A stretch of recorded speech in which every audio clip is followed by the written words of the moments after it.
Lexy Delorme. Welcome to the Bookaholic Podcast. Hello, how are you? I'm doing great, and we are talking to you from Paris, France. Yay! Oui, oui. One of my favorite cities in the world. I'm so jealous. I wish I was over there, I've been just living here for walking 6 years now. around. Oh, wow. That is fantastic. Wow. Okay, so since we were talking about Paris, let me get into that little part right quick. So, how is it to be an expat? What is that like? And how does that inspire your writing? Really does. But I have to kind of go a little bit back because the reason I'm an expat is because I kind of always was. I grew up in a military Oh, family, and so okay. we moved. I never lived anywhere growing up more than 2 years, but it was All mainly right. within the US, and I also lived in Hawaii for 4 years growing up. That And was a then hard assignment. so rough, so rough. Yeah. Mm, mm. And then, we went through, I was born in California, Texas, Rhode Island, Hawaii, New Orleans, and then to North Carolina, where I went to high school. Yes. Um, then I When went to, where I'm located, exactly, I went to UNC for law like school. myself. Yep. It's the UNC girls. We're great. And Absolutely. then I got a job doing international startup work for a bank. And Oh, then I basically went out, did new country entry work for South Africa, for Spain, for France, and for China, for Shanghai, wow. and opened up new countries. Did for the bank, did mergers, did de novos, did wholly owned subsidiaries, a whole bunch of things. And then my parents were getting older, so I came back home. But as I came back Mhm. home, I met a French man at my work. And I said, I'm tired of working with French people because I've been working with French people. And my boss was like, oh, no, he's great. And then 3 years later, we were married. Um, yeah, because I was on the legal side of the house and he was on the business side of the house. So it was kind of nature to argue. And we figured we did that so Okay. well, we just do that on a regular basis, right? Long term. Absolutely. Right. So Okay, then we of moved to course. California. My first son was born in Virginia, and then we moved to Okay. California. And then he got a job doing basically working for a bank as an international manager. And I decided I was not going to take the bar everywhere we moved, so I started writing. And it started out for me doing travel writing. So I wrote for Bonjour Paris, and Oh, other places doing travel writing. In Hong Kong, I wrote for Playtimes. And when I moved to London a few years in 2015, I decided I'm going to start doing fiction because I've always been kind of written short stories. That's the one thing that's been the same in all of my jobs, which is wow. I wrote. So my undergrad was in the sciences. And then I went but all of it's writing. I did legal writing, did science writing, That's right.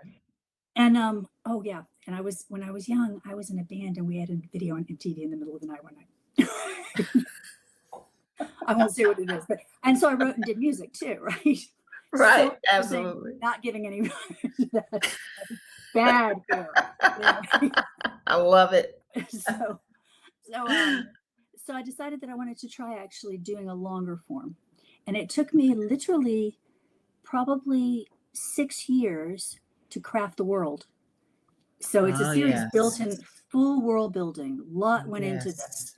Um, Yes, I can see that because you do an amazing job across genre, which we're yeah, going to really dig into in just a few minutes. So let's go back. So again, you are a recovering attorney, yes, I'm a recovering recovering lawyer, attorney. You never and get I out of it like a have disease, right?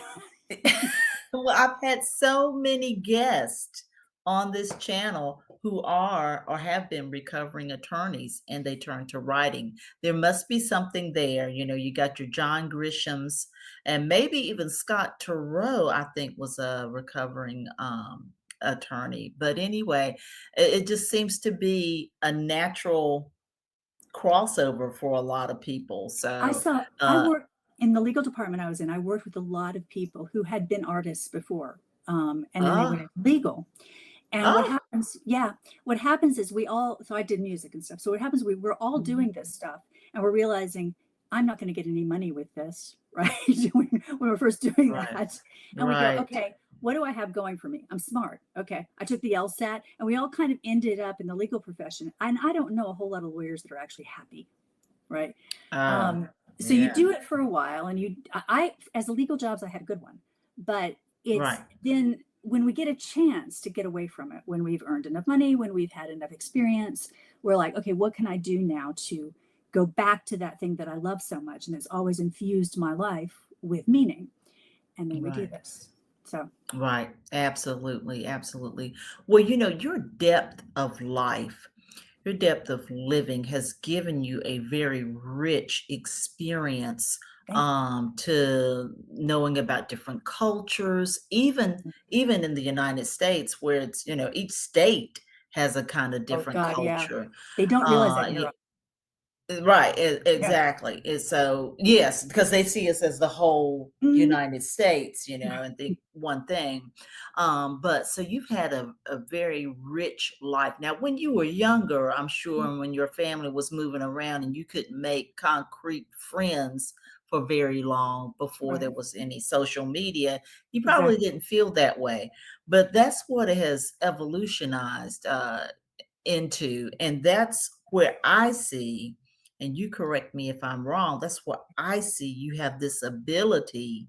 And I really will say to you, I don't think I've interviewed anyone today on my channel who has done this cross genre writing Mm. and to this degree and can keep up with all of this. I don't Mm. think I've ever had anybody to do this. So this is something I really want to dive into Sure. Mm. because it's definitely genius. And one of the audiences I do talk to are also people who are aspiring writers, because avid Mm. readers a lot of the times are Absolutely. aspiring writers. Okay. Right. So you said it just a few minutes ago that it took you 6 years to create the world. And I've Yeah. had some book coaches on this channel. One, a guy that really specialized in only fantasy world building, because, well, that's the main area where you'd have to build a world is in fantasy. Right. But tell us about your process over the course of 6 years Mm. of building this world.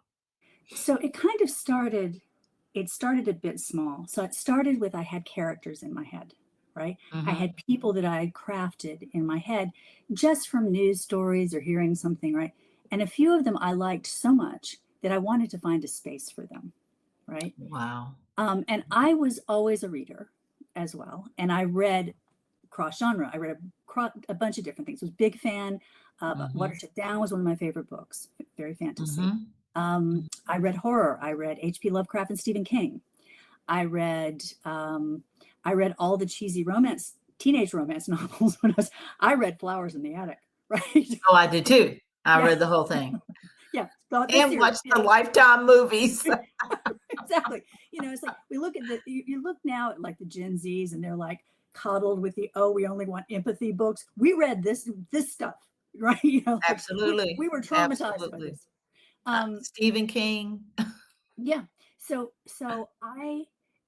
I used all of those things. I used the the things that I had loved in characters, and I sort of used it to combine characters. And then how I kind of created the world is I had a mindset that one of the reasons I want to write is that I have seen a lot of beautiful and interesting things. I have Yes, experienced a lot of things that maybe people haven't experienced. that's And true. and what I decided I wanted to do is capture those moments in books so I can Mm, share them and they don't die when I die, right? that's right. So That's this right. is this is part of what the world building thing is for me, crafting. And also they say write to answer your own questions. And this series, which is a long series, it's 8 books long. I've written all of Ooh, them. Some are in ooh. various stages of edit. The first 4 are out. The 5th one will come Mhm. out this fall, and the Okay. others are done, but in various stages of edit. My Wow. what the question I'm answering for myself through the end is what is consciousness? Mm. The big questions, right? Mm. How does That's a love huge play? question. Yeah, how does love play into this? And so that, and then to do this, I crafted different stories, and this kind of gets into the books, but the first 3 books of the series Mm. can be read in any order. It No can be order read in required. any order. Yep, Okay. no order Okay. required. All of them are But paranormal. there's the same characters in the 3. No, this is what we're getting to. No. Oh, because they're in the same world. Yeah, so Oh, okay. what happens is all these 3 books have paranormal and romance, but they also have a subgenre as well. So Kaio is a paranormal romance, but it is also a legal fiction. And it works with the themes of appearance versus reality. Okay. It has in it a woman meets someone who appears to be a late teenager and clearly is not. And Okay. all of this is in with a legal mystery as well. The second book, which is called Bright Midnights, is a paranormal romance, but also a coming of age novel. High school Yes. setting US, right? Yes. High Yes. school in North Carolina. Wow. Okay. Okay. And it's YA. It's YA, yeah.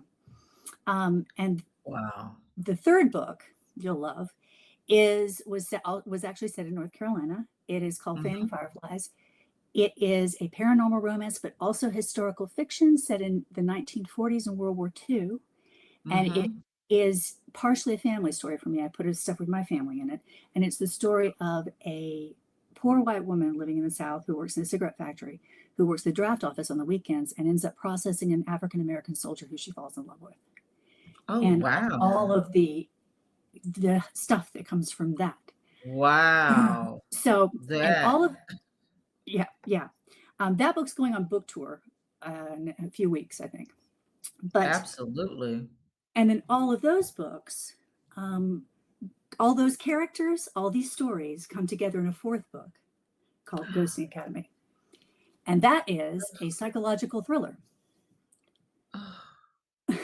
With VR technology, Yep. elite agents and spiritual unraveling. Yep. Oh man. So oh gosh, I'm just like taken aback. They all come together in Ghosting Academy. And it does make Now, sense. oh my goodness. Yeah. Okay. Now let me ask you. So you're saying that some of these are paranormal. So sometimes I think I mentioned Stephen King just in Mm. passing a few minutes ago. So I used to read all of his books, but then I was like, well, I can no longer read this type of book anymore. Mm. So for those readers who can't see themselves reading paranormal, can you tell us a little bit about your paranormal activity in these books to maybe it's not like horror, but how is that infused? So in my books, the horror you see is only the horror people do to other people. Ah, And okay. there is some of that in spades, I will tell you. Right. Um, Right. but all my books are urban fiction, right? So it's Okay. there are paranormal elements in it, and Right. there's no vampires, there's no Right. werewolves, there's And witches casting spells. nothing Okay. like that. All right. But you do have spirits, and you have Yes. ghosts, and you have different types of spirits, like Right. but it's not. It isn't hardcore. It isn't hardcore horror. It starts getting a Gotcha. bit more horror in Ghost Academy, but I will tell you, check your trigger warnings, because as I Okay. said, this is what people do to people, and Yes. there's a lot of that in this, and there's a lot of people who have been abused, like in Kaio, Sarah, Right. starting out. I actually based her on a number of my friends who had been in Okay. relationships, and she is in an abusive relationship when the book starts, and Gotcha. is so deeply entrenched in an abusive relationship, she doesn't even see it as abusive. She just sees it as she's not worth anything, right? Ah, And so this book is about her coming out of that and okay. seeing a Oh, world wonderful. seeing a world that exists that is not just beyond what she thought of herself, but beyond what she knew, for the good and bad. Basically, the scope of her world went from this to this with it's the spectrum. The bad gets much worse, the potential for bad, but also the good gets much better. So the creation and destruction there. So this is, in this, the book of Kaio, it's all really about appearance versus reality. So what is being presented as being good and right is actually not. And what is presented as this isn't good, this isn't right, is actually okay or good or loving, right? So it's very much looking at that. And the people that I found that had some issues with this book, because what an appearance of an age gap, right? The truth is the character of Kaio, although looking about 16, 17, is 136 years old. Oh, okay. And it becomes pretty apparent really fast for her because she's super smart, very trained in this stuff. But there's a connection between them, and there's a connection that goes on from past lives, right, as well. Got so you. There's a lot of stuff in that. So, but she has to learn how to step up, how to value herself, how to value doing something that is good and right. And I will tell you that the legal bit in this, the legal plotline, is partially something that I dealt with, and the reason I left family law. Oh, yes. Yes. Wow. So I do bring my life into this and things that I've experienced. Absolutely. Absolutely. And as you should. Well, I feel like, you know, it's kind of hiding my life and things. Like I would never be bold enough to write an autobiography. No, I just hide it and stuff, right? I'm not that brave. But it also allows you to give voice to people you wanted to give voice to. So in the third book, Fanning Fireflies, the one that's set in the South, I put characters in this where people I knew and people that, for example, one of the characters, I gave her a good ending because she was a good friend of mine, and she got me my first job, and she actually got killed by people who came into her house and killed her and stuffed her body into an oil bin. Oh my gosh. Yeah, and she was a beautiful woman and a wonderful person, and she didn't have a chance to have a life, right? So I wanted to give her a chance to have a life. And so I put her in this. I put my uncle, who was a stutterer, shows up as a character in this. So this one is very, very much a lot of my friends and family. And it does talk about the really horrible systemic racism, not systemic, just awful racism in the South at that time. Right. Absolutely. Absolutely. And how the separation was driven so much by the powers in control, right? Yes. There was a lot of cultural commonality between the poor working class white people and the African Americans, right? Absolutely. But they were kept separated, right? Absolutely. As they are today. As they are today. No, that's exactly what they're doing. What people, we won't talk too political, but people in power, right? Right. What they want to do is those who actually achieve their wealth by having wealth before and just investing and having this history of wealth. They are different from literally everybody else. Everybody who's working for a living, right? We're all pretty much the same. Right. And we all have the same goals, and across the world, right? When I went to China, I remember thinking that first time I went to China, I went by myself. It was the day after we bombed their embassy accidentally. I was like, I'm going to die, right? Here I am. I'm going to die here. And I walked through the airport, the guys in the communist outfits, and I was like, oh yeah, they're taking me. It's going to happen. Yeah. And I get out. There's my blue American passport. They're seeing me, and I'm like, damn, I'm screwed. And so, but I get out, make it through, and I go, and the first thing that happens is this little girl comes up to me and says in English, my grandmother would like me to practice English with you. And that was it. It's just people want, and she wanted it because it was good for her, to learn English better, to get, and people just want to have their family, take care of people they love. We all have these very basic needs and very basic wants. And it's when people start getting that thing for power, that's when things start going real wrong. Right. And there we are, right? Absolutely. And you have me right there. I will not challenge you on that at all. It's a movie that comes to mind. It's called The Free State of Jones. If you've never seen it, check it out. It stars Matthew McConaughey, and that points out everything you just said. Free State of Jones, Matthew McConaughey. Check it out. So now you've got the fifth book that's coming out this fall. And what's the name of that book? Limerence. Limerence. Yeah. Okay. And so what is that? This is the Limerence series. Yes. What does that mean? So limerence is the type of falling in love that people do that people consider crazy, right?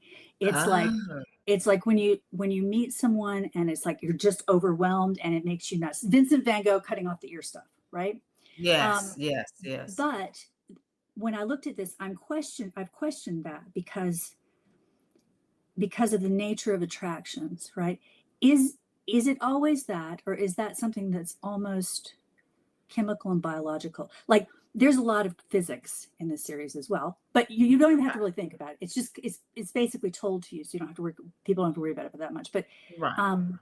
The second book, Bright Midnights, is about attraction in all of its forms, good, bad, and ugly. Mhm. And this book, Limerence, coming out, is seeing the other side of these stories. So up to this point, you've seen these characters. The point of Mhm. view characters have been Emily, who's a 17-year-old girl in Bright Midnights, Sarah, who's a woman in her 40s, and Veronica, who is a woman in her early 20s. Okay. And Ghost Academy is back to Emily's point of view, but when she's older, she's like in her 30s. Okay. And you've seen kind of the paranormal stuff that's been around them, shadowing them, things that happen. You learn a bit more about it in Bright Midnights. But in Mhm. Ghosting Academy, you learn about these agencies involved in controlling power in the world, right? Ah. And Mhm. so there's one that they're all encountering. And this one says this other group is evil. And Limerence is showing you the other side, right? Yes. Um, and Yes. and those characters from Limerence show up in Fanning Fireflies. You see them a little bit. There's a lot of crossover in my books. I Right. have spreadsheets all over the place of setups Wow. and payoffs. I And can't yeah, oh, wow. you I must can't read even Fanning Fireflies. imagine. You're a North Yes, Carolinian.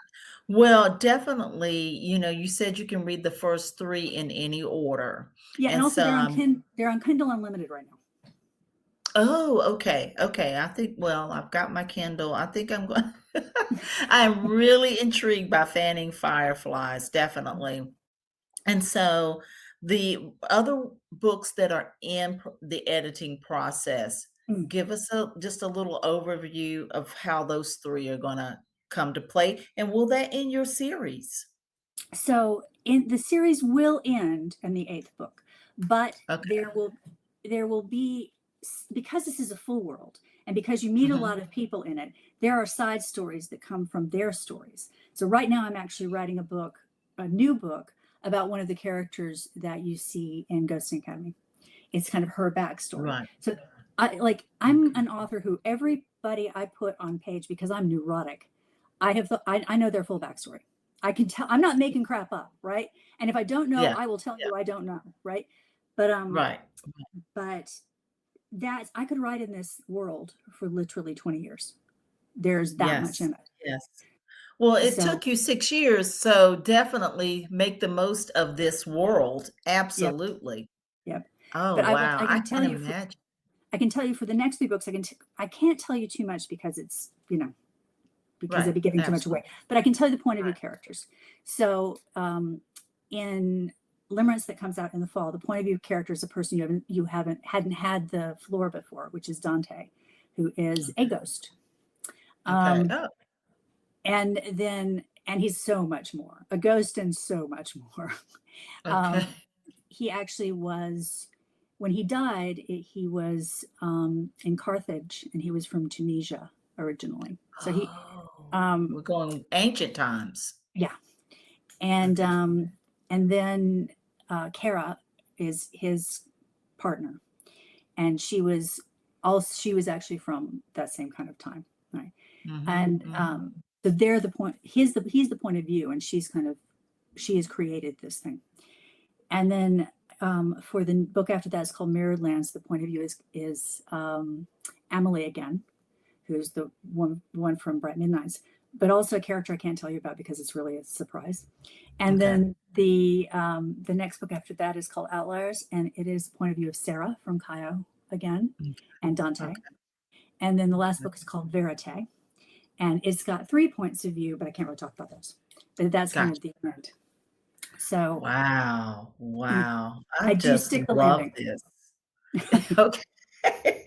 I just love this. This is very, very fascinating to me. Thank you. And so I'm sure all of these will be very fascinating to my listeners and my blog readers because, you could literally take one and move on if you Mm, wanted to, because the yeah. first 3 are not to be read in order or anything like Oh, that. oh, But this then is this. oh, that's what a beautiful cover. These are the Oh, pretty I shiny love covers. By the that. way, I will be at New York Comic Con this year. Oh, really? When Yep. is that? It is October 9th through 12th. Okay. And this is Fanning Fireflies, the pretty cover. Oh, another beautiful. Oh, that's beautiful. Oh And Bright my. I Midnights. love these new covers. I Yeah. love them. Oh, beautiful.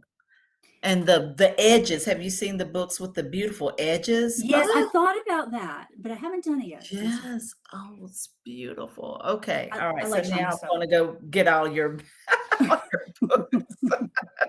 As if I'm not reading like 8 books right now at the same time. I admire that a lot. This is why this channel is called Bookaholic. I have a problem, I'm telling you. So, Lexi, thank you so much for joining me today. I think your book and thought processes about your book are totally fascinating. Thank you. But Thank of you. course, you came from UNC Chapel Hill, so Yes. I expect you to be brilliant. And so what we'll do is we'll have in our podcast show notes and in the video description box on YouTube, we'll have your information, links to your books, etc. Lexi, thank you so much for joining me from Paris, France. Thank you Love so it. much for having me. Thank you.